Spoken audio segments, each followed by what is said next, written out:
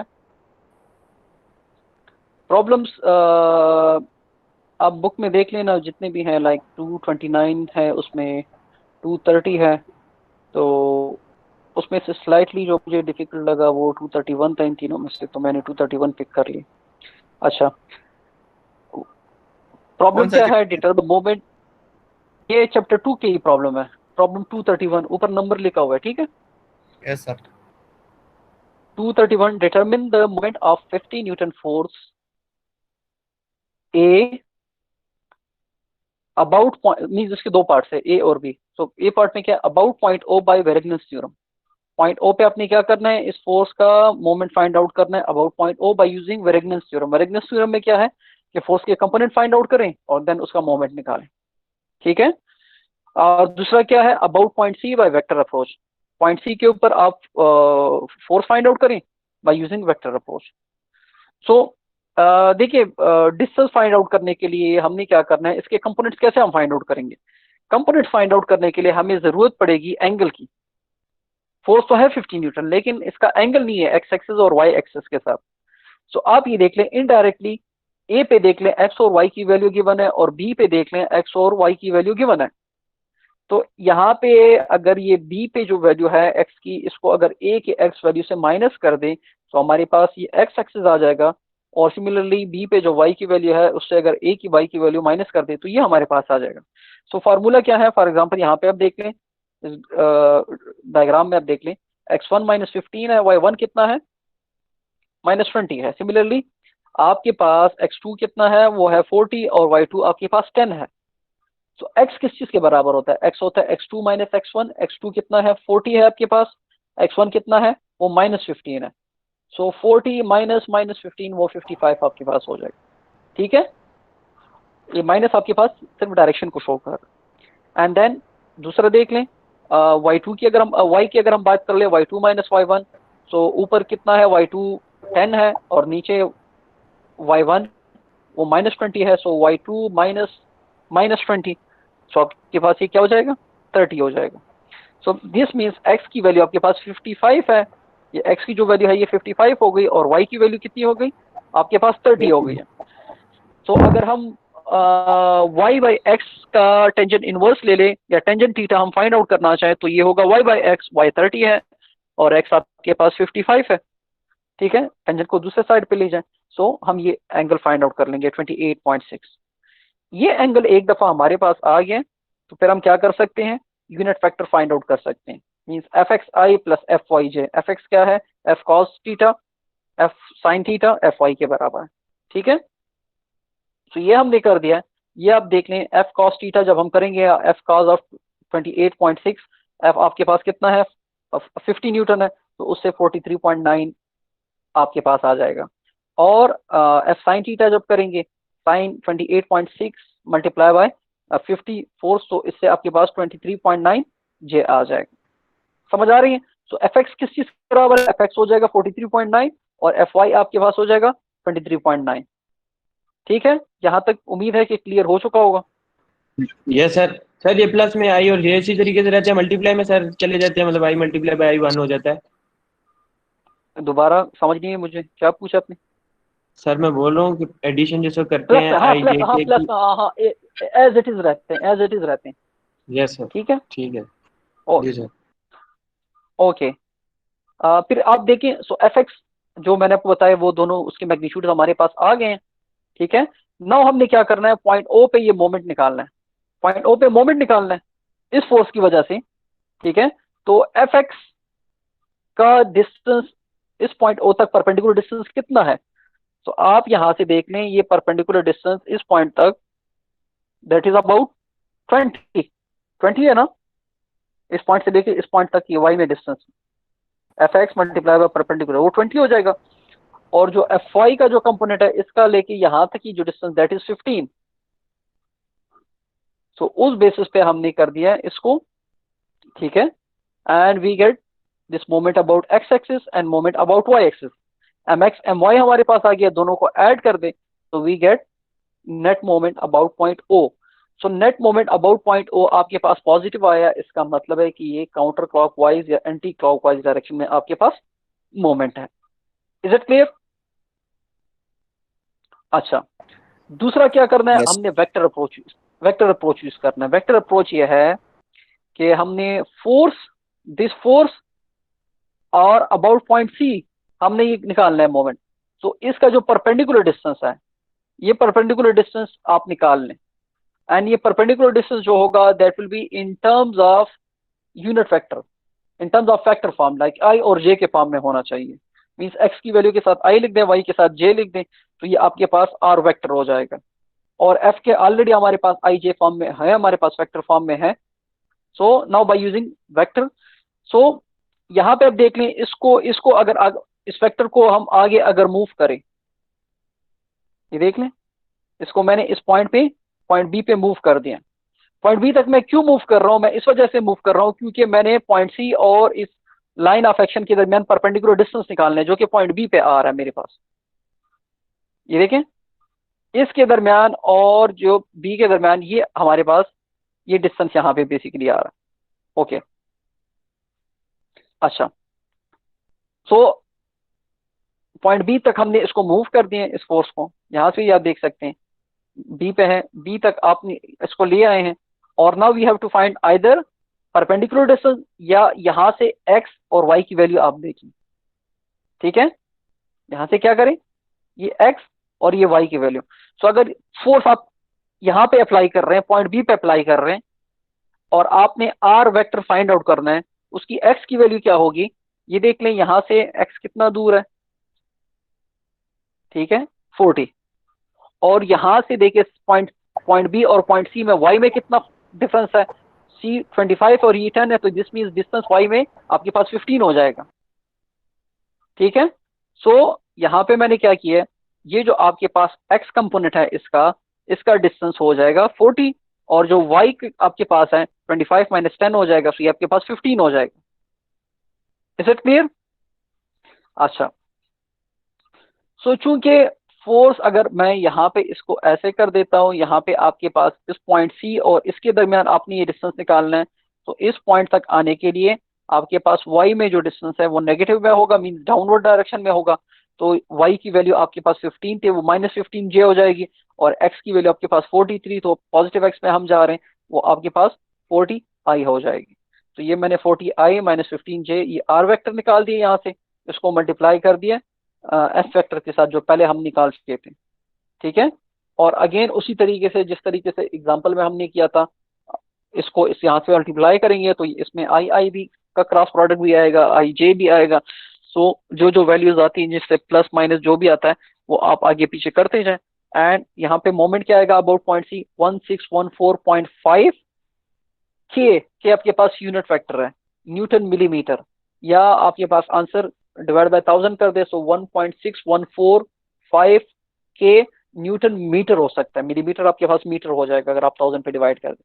ठीक है, so this was the first problem, first नहीं लाइक 31, प्रॉब्लम 231 था ये आपका। Okay, now let's move forward. यहां तक क्लियर हो गया सबको? Yes sir. Okay, yes sir. अच्छा अभी देखें यहाँ Yes, पे sir. अगर आप अभी देख लें, बाज़ औक़ात प्रैक्टिकल सिनारियोज में आपने क्या करना होता है, ये सेम चीज अप्लाई करनी होती है। ठीक है, और उसमें ये फोर्स एनालिसिस आप कर सकते हैं। फॉर एग्जांपल अभी सामने यहाँ पे आपको नजर आ रहा होगा एक टैप है आपके पास, उस टैप को एक बंदा रोटेट कर रहा है या बंद कर रहा है या खोल रहा है। ठीक है, सो वो बंदा अप्लाई कर रहा है a force of about 120 newton at point A जो उसका हैंडल है, और जिस पॉइंट पे ये इसका जो हैंडल है, हैंडल के साथ जो आपके पास जो कंपोनेंट लगा हुआ है, ठीक है, वो हिंज कहाँ पे हुआ है, वो पिवटेड कहाँ पे है, वो पॉइंट ओ पे पिवटेड है, ये आप देख सकते हैं। तो इस फोर्स 120 न्यूटन की वजह से आपके पास रोटेशन आ रही है इस कंपोनेंट में अबाउट पॉइंट ओ, या मोमेंट प्रोड्यूस हो रहा है, और यहां से आपको नजर आ रहा है कि मोमेंट आपके पास क्या होगा, क्लॉकवाइज होगा। तो क्वेश्चन में देख लें, in steadily turning the tape, in steadily turning the water pump, a person exert the 120 Newton force on the handle as shown. Person ने क्या किया, 120 न्यूटन फोर्स अप्लाई किया हैंडल पे जो कि शो किया गया। Determine the moment of this force about point O, आपने क्या करना है, इस फोर्स 120 न्यूटन का अबाउट पॉइंट ओ क्या निकालना है, मोमेंट निकालना। सो क्या कर सकते हैं आप यहाँ पे, ये देखिए इन्होंने यहाँ से पॉइंट ए और ओ के दरमियान जो डिस्टेंस है वो 150 mm है। ठीक है, फोर्स और एक्स एक्सिस के दरमियान जो एंगल बन रहा है दैट इज अबाउट 15 डिग्री। और यहाँ पे अगर आप देखें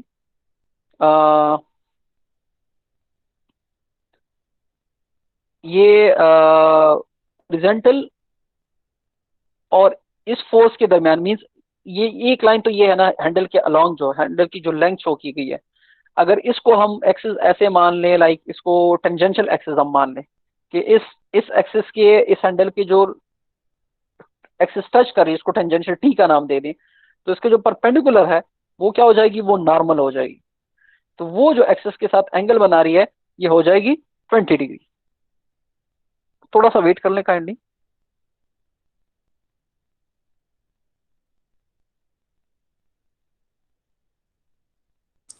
यस सर।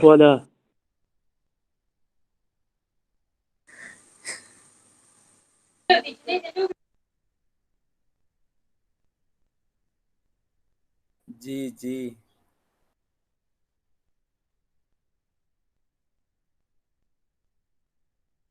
रिकॉर्डिंग के माता बियासेन कहा अकेंट वाला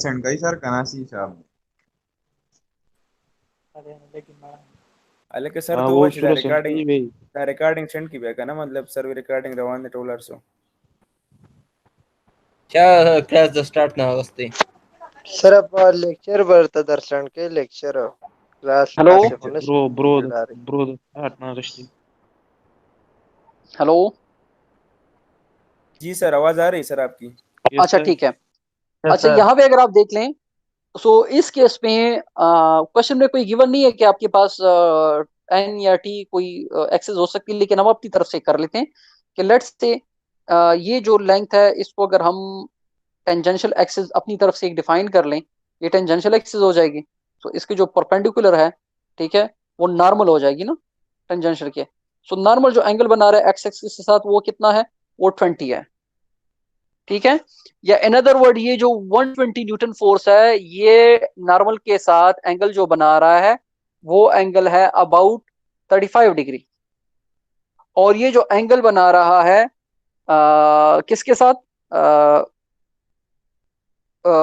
इस टेंजेंशन के साथ, ठीक है, वो कितना होगा 35 को अगर आप उससे निकाल लें 90 से तो वो आपके पास आ जाएगा। तो मींस हम क्या कर सकते हैं, इस फोर्स के कंपोनेंट निकाल सकते हैं। इसको मैंने फ्री बॉडी डायग्राम इसका बना दिया। फ्री बॉडी डायग्राम कैसे है, फॉर एग्जांपल ये एक्स एक्सिस है आपके पास, ये वाई एक्सिस है, और जो इसका एक्सिस है इसको मैंने टी का नाम दे दिया, ठीक है। सो अप टिल पॉइंट ओ भी मैंने शो कर दिया। ये रेड कलर से आप देख लें, सो ये जिसका जो परपेंडिकुलर है वो एन हो गया। Is it clear. Green colour से मैंने फोर्स को शो किया हुआ है। सो आप अभी देख लें, दो दो सिस्टम ऑफ एक्सिस है हमारे पास, एक एक्स वाई है और एक एन टी हो गया हमारे पास। सो फोर्स जो एंगल बना रहा है हमारे पास एन के साथ वो कितना एंगल है, 15 + 20, ये आपके पास हो गया 35।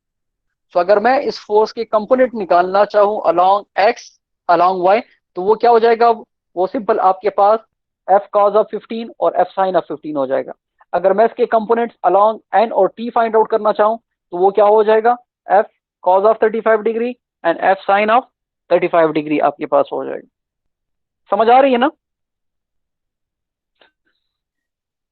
अच्छा, अगर मैं ये fn फाइंड आउट कर लूं, fn फाइंड आउट कर लूं, यहाँ पे fn किस चीज के बराबर होगा, f का component along n axis, so that will be fn cos of 35 degree, वो कंपोनेंट आ जाएगा। और जो perpendicular distance about point O है वो ऑलरेडी गिवन है, वो कितना है, वो 150 mm है। और अगर ft फाइंड आउट कर लूं तो ft की वजह say about point O moment कितना होगा, 0 होगा, क्योंकि परपेंडिकुलर डिस्टेंस नहीं है।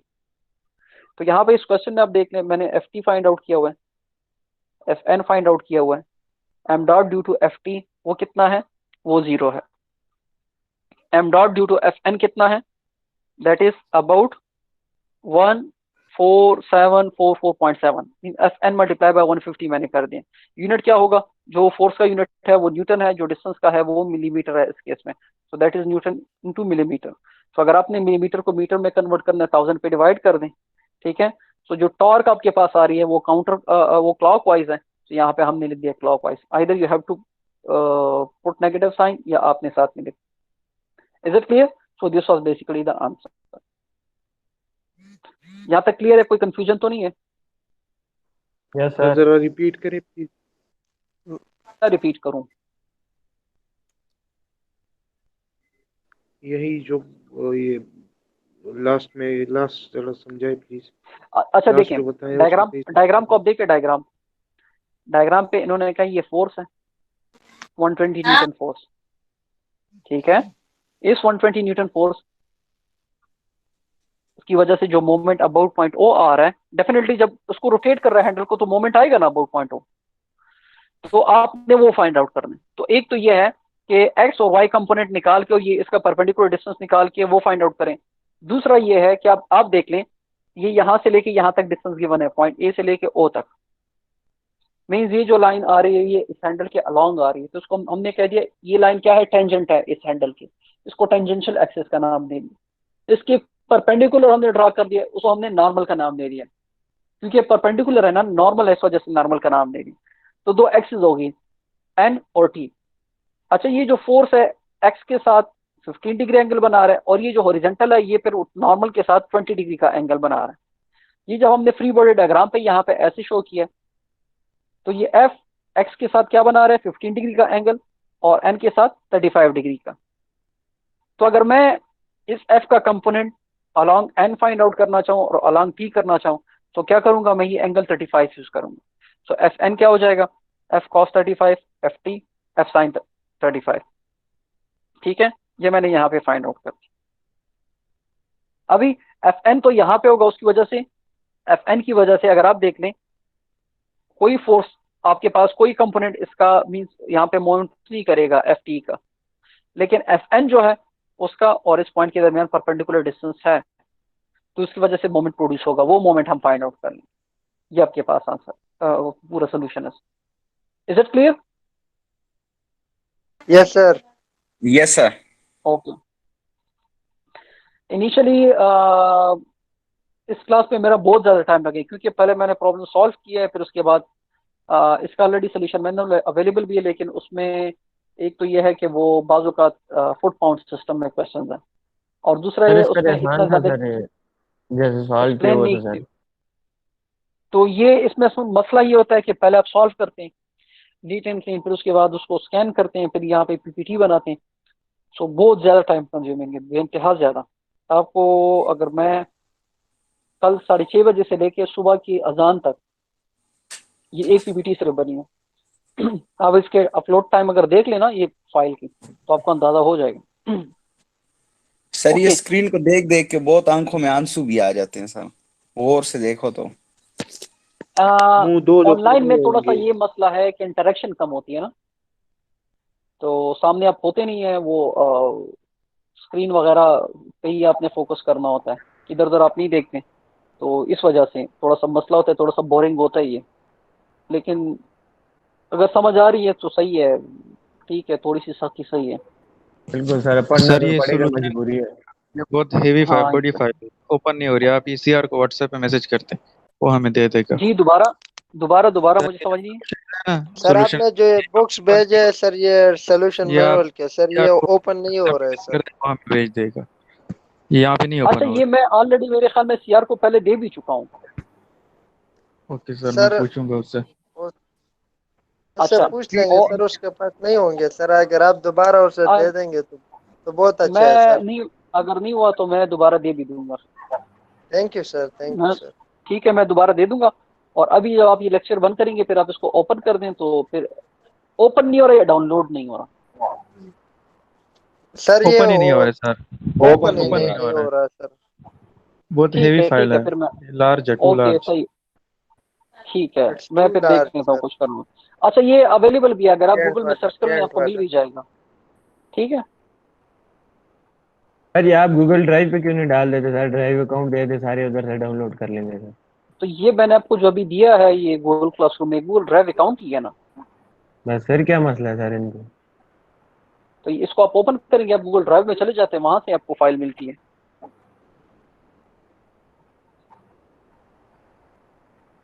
ओके अच्छा, देखें एक और प्रॉब्लम है यहाँ पे, प्रॉब्लम 235। प्रॉब्लम 235 में क्या है, what you have to do basically, a force of magnitude 60 newton is applied to the gear, determine F about point O. ये फोर्स है आपके पास, आपने क्या करना है, इस फोर्स की वजह से जो मोमेंट आ रहा है अबाउट पॉइंट ओ, तो इस फोर्स के दो कंपोनेंट बन जाएंगे, एक एक्स और एक वाई। ठीक है, वाई की वजह से मोमेंट होगा पॉइंट ओ पे, एक्स की वजह से कोई मोमेंट नहीं होगा। बस सिंपली आपने इसका कंपोनेंट निकालना है और मोमेंट आर्म के साथ मल्टीप्लाई कर देना है। So this is the problem. Clear है? यस सर, ये हो जाएगा, ये आसान है। ओके अच्छा सर, ये जी सर इंशाल्लाह हो जाएगा। ठीक है। अच्छा, फिर देखें, as a trailer is stored in the forward direction, the force F is equal to 500 Newton is applied as shown to the ball of the trailer hitch. Determine the moment of this force above point O. अच्छा, basically है क्या, वो tractor trolley वगैरह आपके पास नहीं होती, उसके जो जॉइंट्स लगे होते हैं, तो कह रहा है कि अगर ट्रॉली आगे मूव होती है, ट्रेलर आगे मूव होता है, तो इस बॉल के ऊपर जो टेंशन आ रही है, ऊपर से ये देखिए कोई फोर्स वगैरह पड़ रही है, वो 500 न्यूटन है। ठीक है, उसका एंगल वाई के साथ 30 डिग्री है, और इस बॉल का साइज गिवन है, और आपने क्या करना है, इसका मोमेंट अबाउट पॉइंट ओ निकालना। क्लियर है यहाँ तक? तो इसका आपने सिंपल तरीका क्या है, इसके कंपोनेंट्स निकालने, एफ एक्स निकालने, एफ वाई निकालने। वो तो आप निकाल सकते हैं एफ एक्स एफ वाई, क्योंकि एंगल गिवन है। एफ वाई का मोमेंट अबाउट पॉइंट ओ, उसके लिए ये मल्टीप्लाई कर दें 275 mm जो है, मीटर में कन्वर्ट करना चाहते हैं 0.275 हो जाएगी।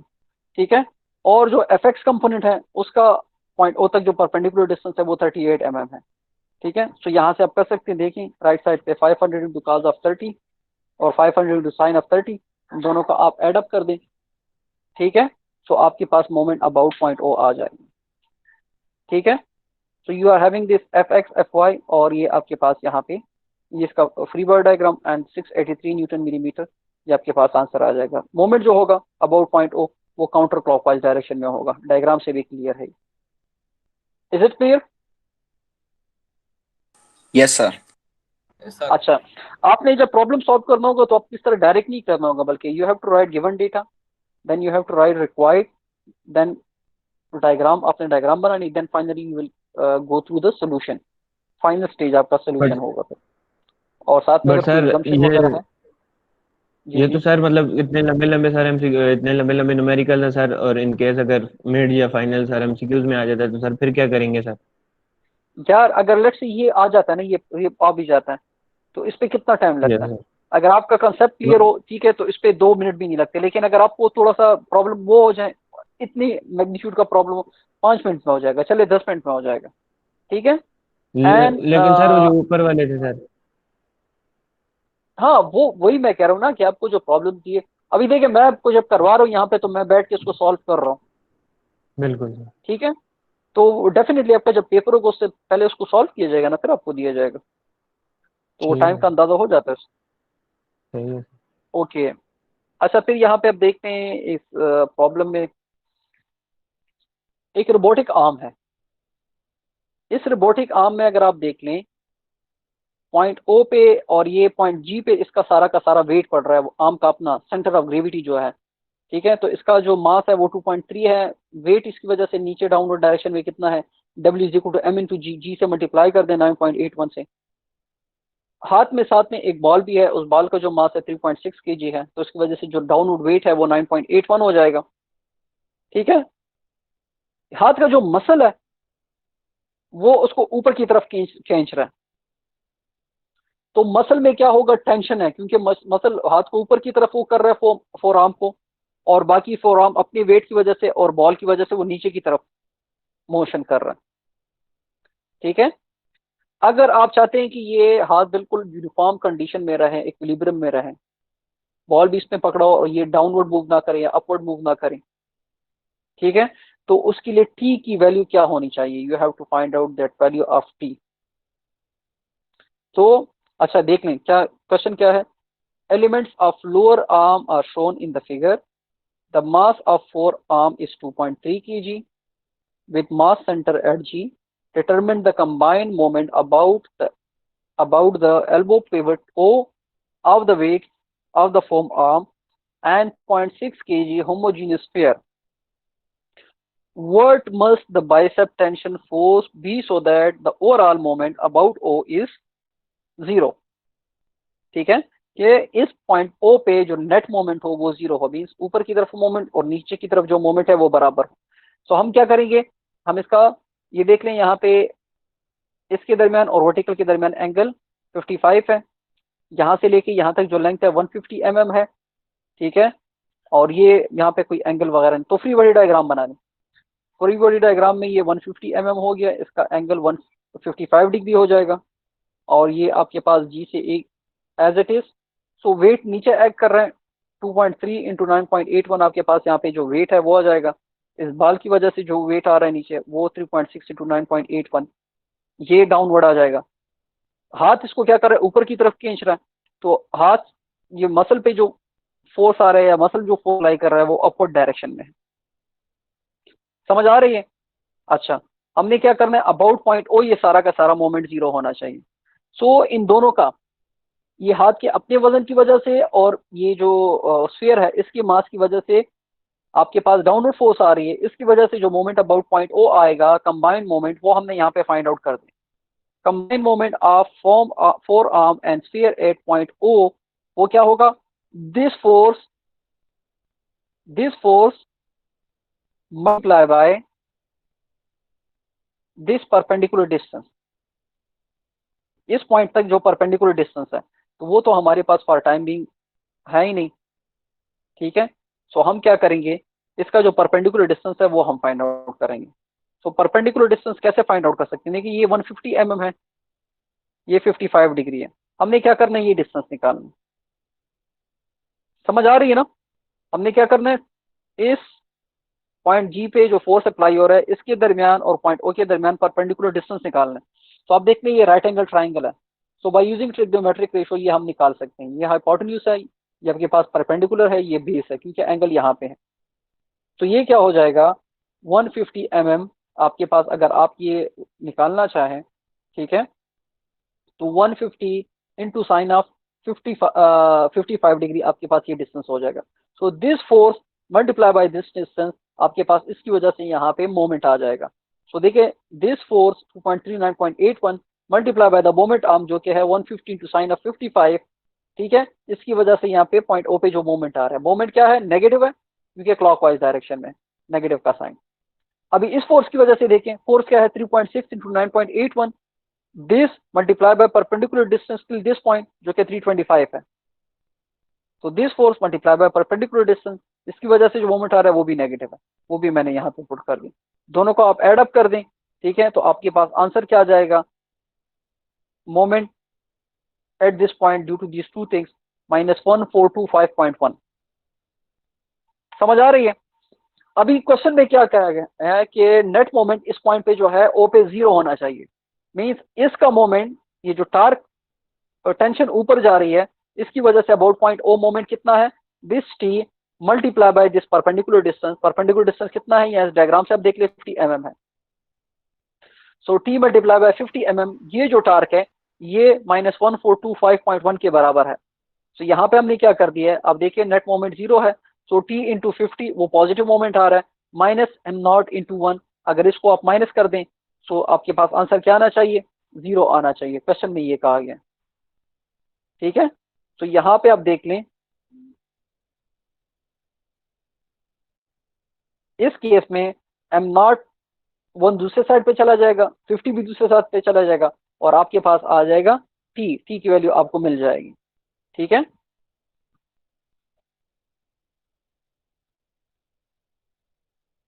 Is it clear? यहां तक क्लियर है सबको?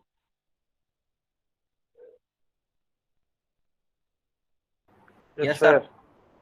ओके, अच्छा, फिर प्रॉब्लम थोड़ा सा आप काइंडली वेट कर लें।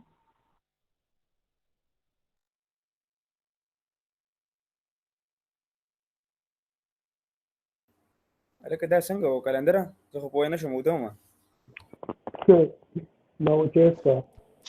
Rudal tasish tanashte kent pada shok de nazar aniki.